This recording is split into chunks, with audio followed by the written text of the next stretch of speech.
Even when I began considering the idea of eating mostly a plant-based diet, I was still haunted with many questions. How was I going to be able to live without animal foods? I didn't want to become nutrient deficient. And how about things like protein, calcium, and omega-3s? In my head, I always associated these nutrients with animal foods. I needed to find out if those were valid concerns or simply myths.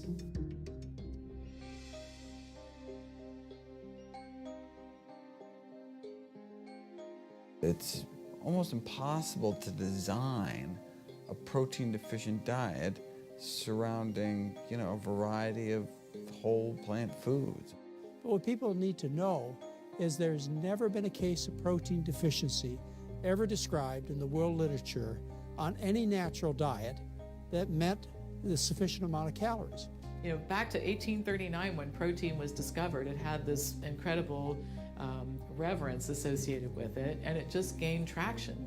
But the evidence is very clear that humans do not need to eat a lot of protein, and when they do, they get a lot of health problems as a result. Human protein needs are just tiny percentage of calories, maybe 2.5–3% of calories.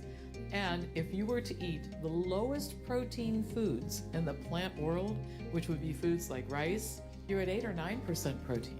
So you're not going to become protein deficient. But the promoters of the low-carb diets, the promoters of the sports drinks, the food bars, and all these kinds of things insist and market to the public that they absolutely must have more protein. It's just not true.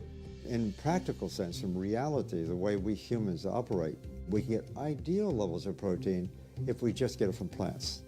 When we consume animal foods to get that protein, if you will, what we're actually doing, we're displacing the consumption of those foods that matter.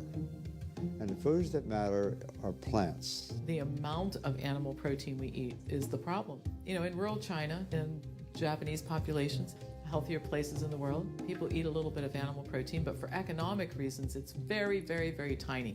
They use one little piece of meat, they slice it up, and it seasons a dish for 8 people. Here in this country, we have one gargantuan piece of meat.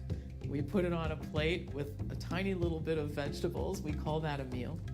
The problem is that when you eat too much protein of any type, you stress your kidneys, you stress your liver, and when it's animal protein, you increase your risk of cancer. And we see cancer is geographically distributed. The more animal food consumed in a society, the more cancer, more heart disease you get. And it's amazing, all the animals that we choose in this country to eat for protein and calcium are vegetarian animals. Where's the logic in that? And I always like to remind you also, when you're eating your garbage, you never ask where am I getting my protein and my calcium. It's only when you come into the healthy world that all of a sudden you're concerned with where it's coming from. We're in the midst of this amazing protein push. Everywhere you look, the message is clear: protein, protein, protein. This idea that you need massive amounts of protein to simply breathe air in and out of your lungs, and to be healthy or to perform as an athlete. Prior to making this dietary change, my main nutritional strategy in a day was to see how many grams of protein I could get in. The only calculations I ever really did. I didn't count calories, I didn't count anything, was just trying to get in exorbitant amounts of grams of protein in my day. Just because there are grams of protein on the nutritional content of something doesn't mean that your body can actually process all of those grams. Protein does some other things. It elevates blood cholesterol levels, which most people have not heard of. But that's about 100 years old, that idea, and been repeated several times, but always ignored. Animal protein starts heart disease. It increases things like the production of so-called free radicals, which are those highly reactive molecules that actually stimulate aging and encourages cancer formation. It also stimulates the production of the wrong kind of hormones. It tends to increase the level of estrogens, for example, in women, which in turn is associated with breast cancer. It changes the microflora in our intestine when we're consuming too much protein.